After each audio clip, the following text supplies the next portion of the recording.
people seem to be more willing to pay for a machine to work on their face and body than for a human hand. It was doing about 120 million US when I sold it. People were lawyered up in my other industry, and nobody has lawyers in this industry. The barrier to entry is so low in our industry.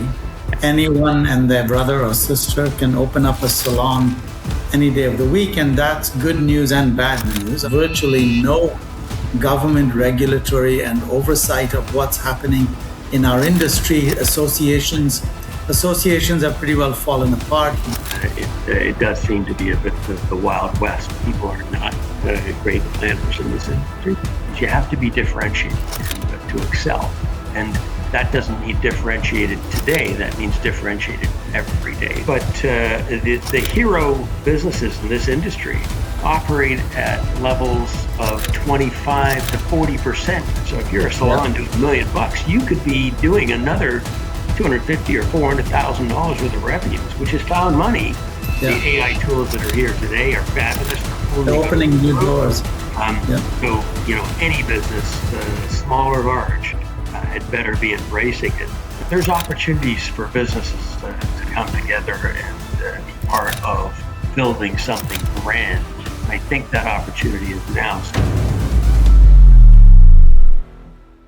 There's a new blue in town, and it's made in Canada. Introducing Maxicide, a professional hospital-grade disinfectant concentrate built for salons, spas, and barbershops. It mixes easily and fits right into the infection control routine you already run. And its anti-rust, tool-safe formula protects the implements you rely on every single day. No complicated steps, no compromises. Just professional disinfection that keeps your workflow moving. Maxicide. Confidence, compliance, and value in every bottle. Welcome, Paul, to the Mainframe podcast. We've known each other for a few years now, and it's lovely to be able to take a little bit of time and chat with you about your journey and where you are today and how you got here and where you're hoping to go in the future, because our listeners, I'm sure, will find a lot of what you say quite interesting because you come from a very different perspective. So tell us a little bit first about your background and your pre-beauty industry experience. Okay, well, I'll start with my education. I've got an honors business degree out of Schulich School. I won't tell you what year I graduated, but it was the early 80s. How's that? So, and right out of university, I started a defense and aerospace company focused on something called interconnects or printed circuit boards. I grew that from 1982 through till 2009 when I sold the business, and it was doing about 120 million US when I sold it. So it was a sizable business with operations in the US, Canada, the UK, and a joint venture in Asia. Very different enterprise than the beauty industry. But you know what? Business is business, and it's materials management, it's human resources, it's finances, it's operations excellence. There's a lot of similarities between everything when you think. So what I've done is taken some of the learnings from that industry and applied them to this industry.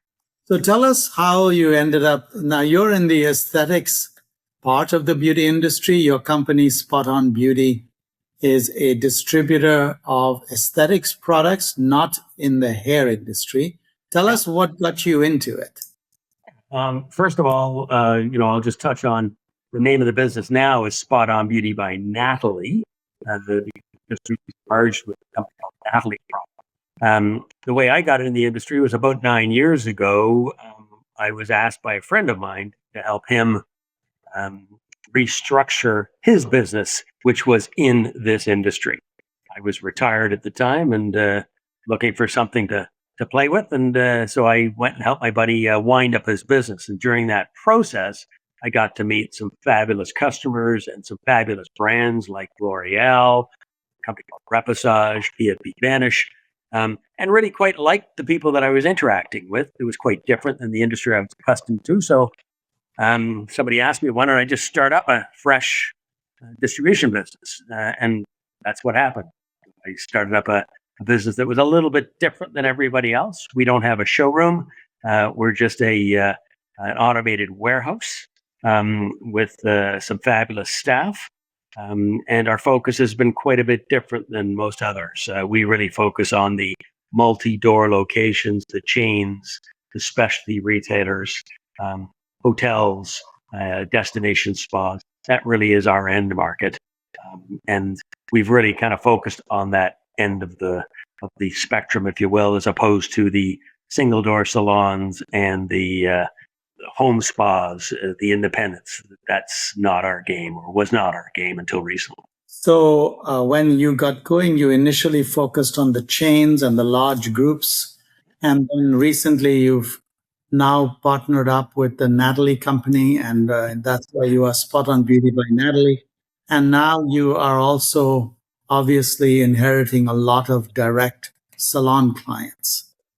So the one thing that this merger that I've undertaken with the people at Natalie Products was beneficial to both businesses. Natalie Products did not have penetration into the chain environment and into the larger salon environment. They had some, but not to the same level that we did. And because we didn't have a showroom, we didn't have the walk-in trade or the solo esthetician, home-based esthetician, or the mobiler. So consequently, bringing those two channels together has allowed us to be a one-stop shop for just about. Natalie has a lovely showroom staffed by some outstanding customer care people. They also had a really strong social media presence into that end market. And that's something that was very attractive to us as well. And on the other side, they were very attracted by our automation, just our warehousing techniques. And then, of course, the fact that we penetrate large chains across the country. So now you've been in the aesthetics part of the beauty world for how many years? This is going on my 10th year, believe it. 10th year, so time to celebrate your first decade. So talk to us a little bit about things you observed, things you learned, things that surprised you as you entered a very different world from the computer hardware, software, and defense and aerospace world. Yeah, you know what? Interesting enough, there's some parallels in this industry compared to what the hardware and software industry was like in the late 90s and early 2000s. There was a lot of small, single site players in my former industry, and all of a sudden, consolidation plays started to happen. And a lot of the smaller players fell by the wayside and were ultimately either consolidated into larger plays or expired. And I think this industry may be going in that direction as well. I think there's too many distributors across the country, and certainly too many small distributors across the country. So consequently, ourselves and Natalie Products are starting that process. Our objective is not just to have Natalie Products and Spot on Beauty come together. It's to have that be an engine to bolt on other distributors across the country, or set up greenfields across the country, so we can be a sizable scale player in the marketplace. Is there anything that you found really interesting or really different about this industry now that you've been here for 10 years with us? So I came from an industry where you dealt with governments, state departments, military, Air Force, and it wasn't a particularly kind industry to play in. People were very aggressive. You signed contracts with penalty clauses. It was a really, really dog-eat-dog industry. This industry is characterized, I say, by everybody being benevolent. They're genuinely, everybody in this industry is here to help somebody feel better about themselves. And that's a lovely sentiment. That's a lovely mission, if you will. And I've just met some fabulous people in this industry, some of which I call long-term friends now. And just because people are willing to share, people are just open and kind. And so it's quite a diversion from what I'm used to. People were lawyered up in my other industry, and nobody has lawyers in this. That's interesting. Yeah. And now, as you've gotten to know the industry on a granular level, Mhm. how important do you feel this industry is to the country? Obviously, the world of software hardware that you were in was very important, both from a military perspective as well as an engineering perspective. But now you're in a very different world. You're in a world where people are touching people. People are applying products to people. People are treating people, so to speak. And how important would you characterize this group of people? So, for example, in the nails and aesthetics world in Canada, there are approximately 100,000 practitioners of nail, and then there's another 100,000 hairdressers. What would you say is the importance of this industry? The service industry in Canada has been growing tremendously over the last 2 or 3 years. And this is a key component in that segment. This is a female-centric or a female-dominated industry. A lot of female entrepreneurs have done fabulously well for themselves, and that is a great thing in my opinion. The industry is not insignificant, as you said. There's many hundreds of thousands of practitioners across the country. And that's just a guess. It's probably larger than that when you include all the people that do part-time work on the side and so forth. So when you start to do the math on that, Jeff, you're talking an industry that's multiple billions of dollars. And that's a pretty important percentage of the Canadian GDP. But I would also suggest to you that this industry plays a critical role in people's wellness, whether it's the massage sector or whether it's the aesthetic sector or even the hairdressing sector. Everybody appreciates their practitioners and really, really enjoys going to see their practitioners. And it's, in some cases, it can be a highlight of their week or their month. Particularly when you get into communities that perhaps don't have too many other highlights, i.e. elder care, or when you get into servicing people with ailments. This industry is doing a tremendous service to a lot of people across the country. Now, you've seen this industry pre-COVID, during COVID, and post-COVID. What are your, as you look back now, what kind of thoughts, observations, opinions, feelings do you have about that whole episode?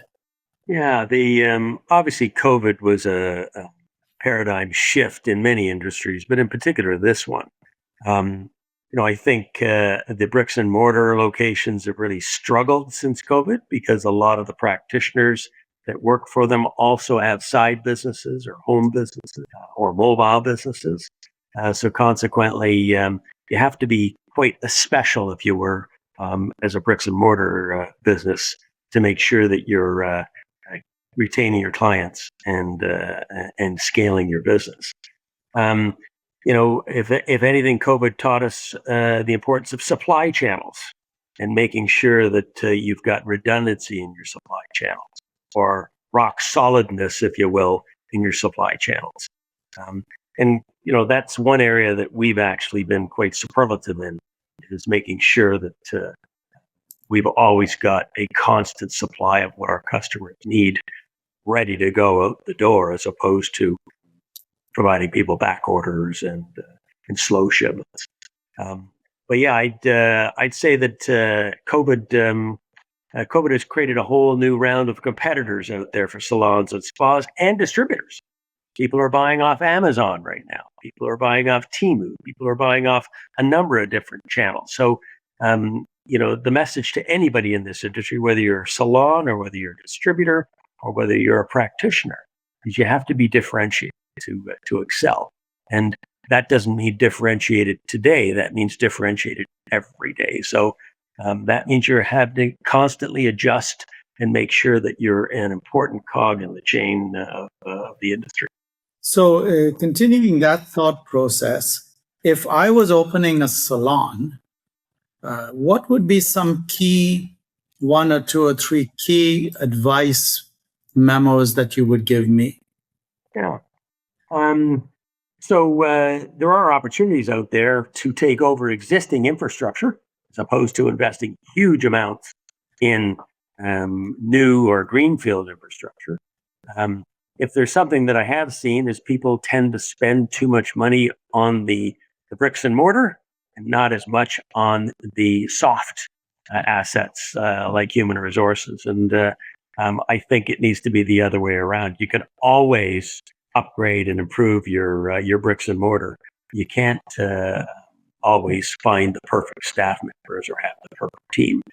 So I do think there's an HR element in this industry that needs to be intensified or more focused on.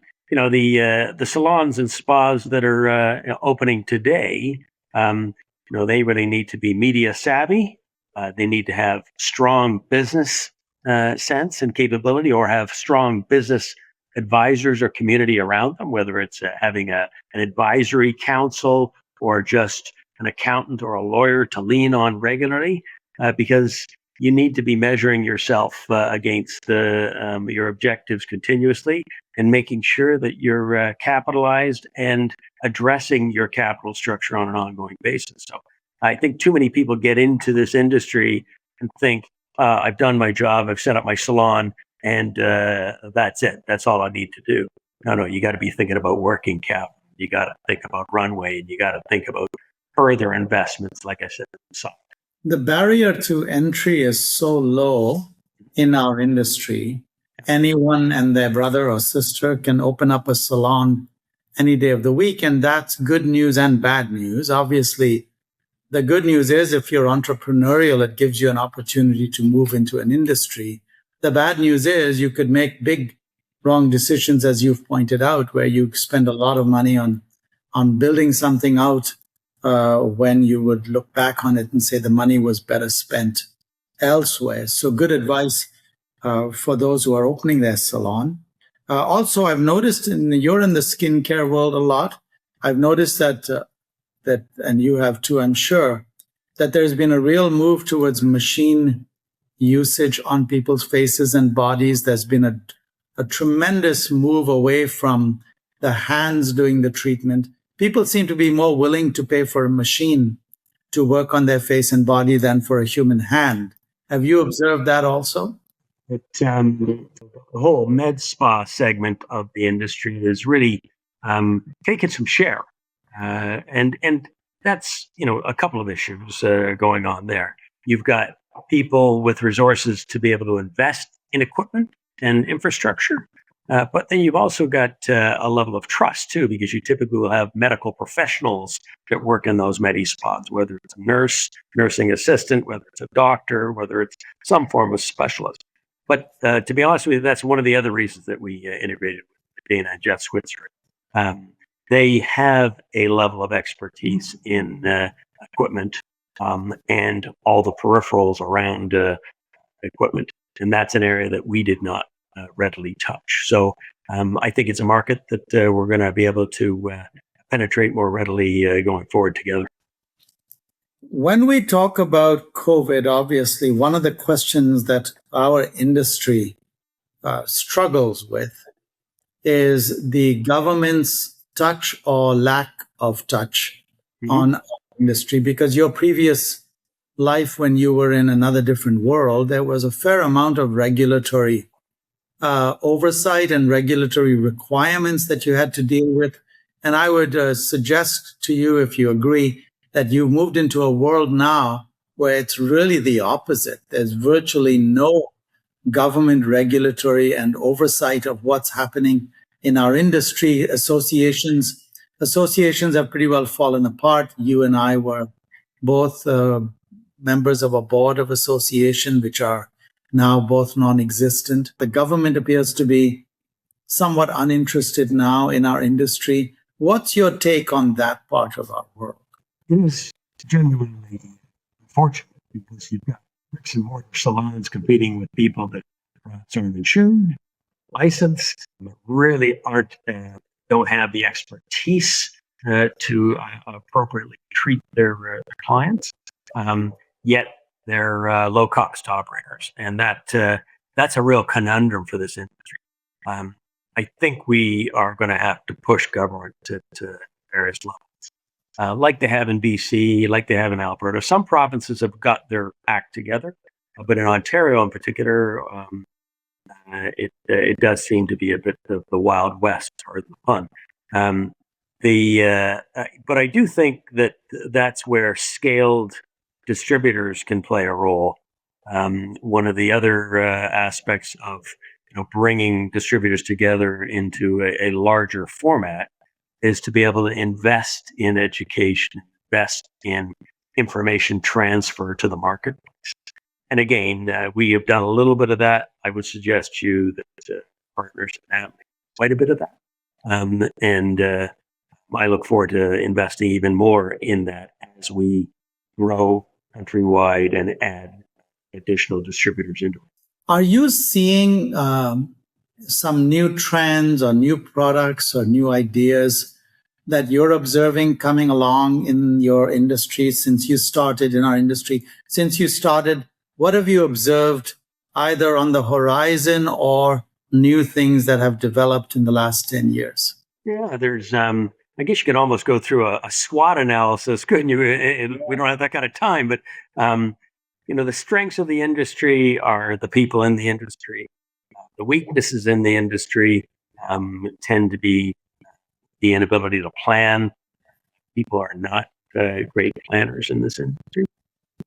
But the trends that I am seeing, you mentioned one, machine-based treatments, and then there is indeed a tendency to have brands circumvent distributors or want to go into a market in parallel with distributors.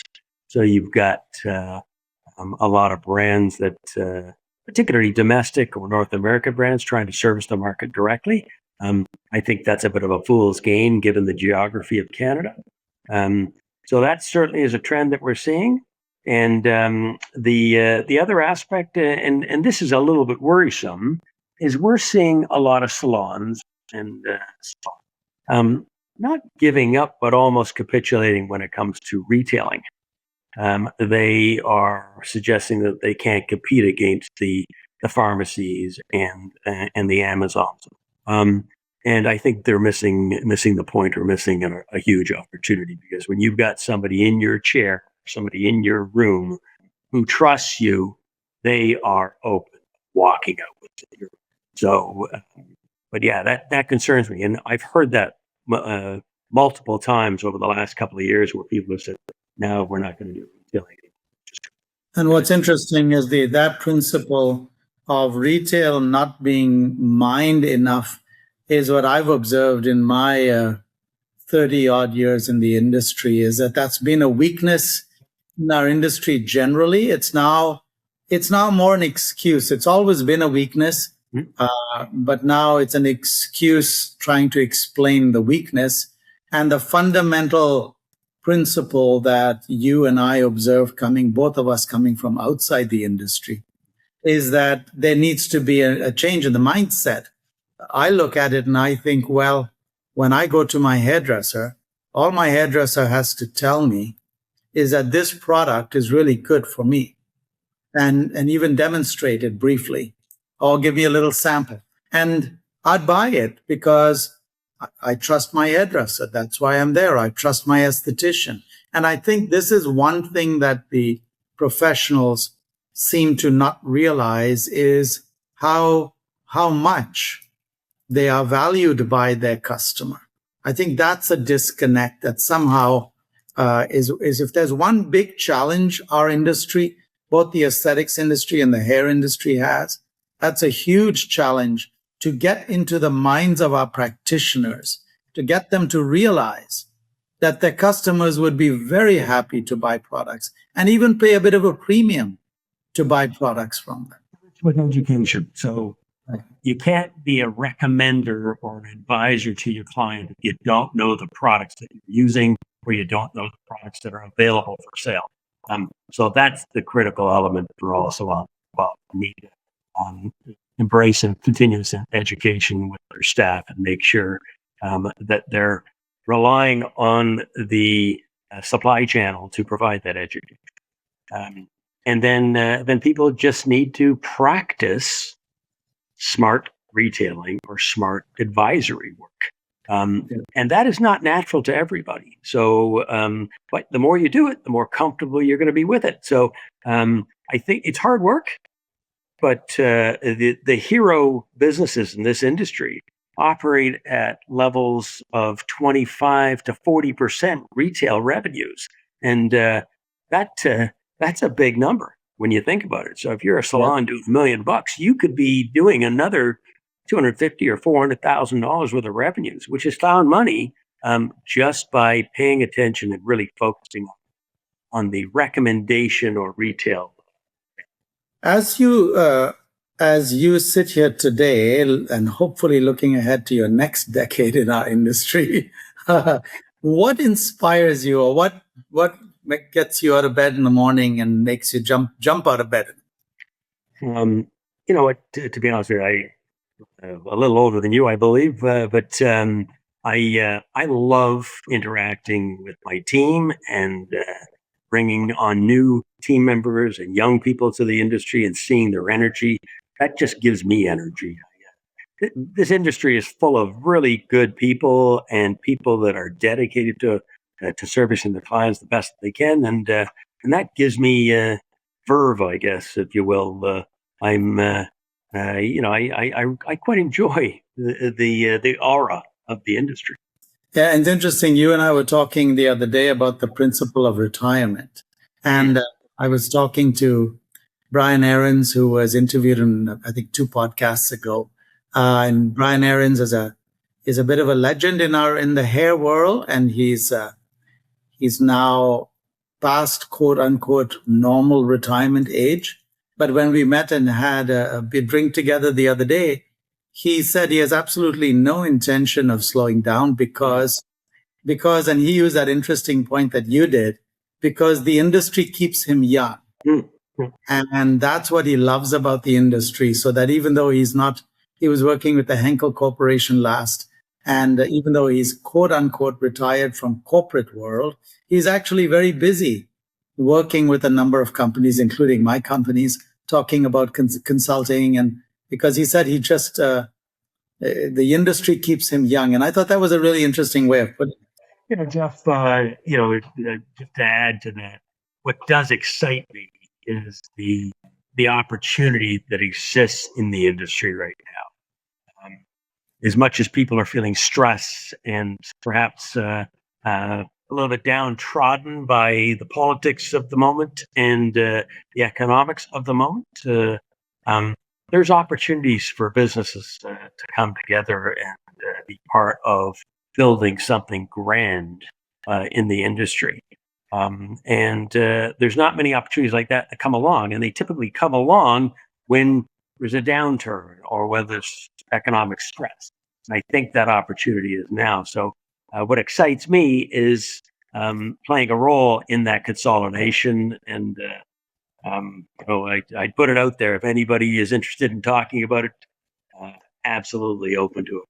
Yeah, what I like about our industry too is there's always innovation. I know when I'm talking to others who are not in our industry and I try to describe our industry, what I tell them is there's one of the exciting things is there's always something new coming. When I go back to my experience introducing sugaring to North America, that was something completely new. But there have been so many new things, and new things keep coming. Microdermabrasion, then the micro needling, and it goes on. It's pretty incredible how well. Let's not forget about some of the aspects that are fast approaching and with us now. AI enablement.